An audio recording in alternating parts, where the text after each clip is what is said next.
प्रबल वर्षा हेतु पुणे जलमग्न विद्युत संजोगरे आसी चलीगला 3 जनकर जीवन। आसनु जानिबा एहार सर्विसेस खबर विषय।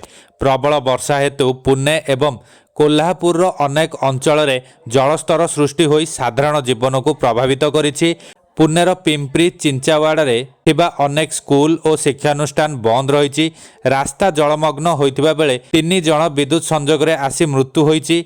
जातीय विपर्यय मुकाबिला फोर्स तथा एनडीआरएफ 3टी दल एकता नगर सिग्नागढ़ रोड एवं भजे अंचल उद्धार कार्य जोग देइछन्ति। केतेक स्थान रे अंटा पर्यंत जल अछि।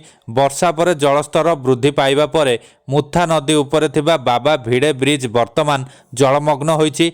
उपमुख्यमंत्री अजित पवार परिस्थितिर समीक्षा करी जिला प्रशासन को सतर्क रहिबाकू कहिसंती। पुणे कलेक्टर सुहास देवासे जिलार समस्त पर्यटन स्थान 48 घंटा पे बंद करने निर्देश देइछंती। जलमग्न हेबार आशंका थिबा सेतु उपरे ट्राफिक चलाचल निषेध करा जिवो बोली से कहिसंती।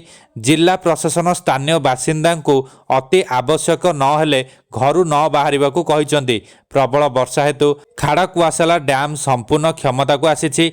मुथा नदी कूल रोहुतबा बासिंदा को एक सतर्क सूचना जारी करा जायछि।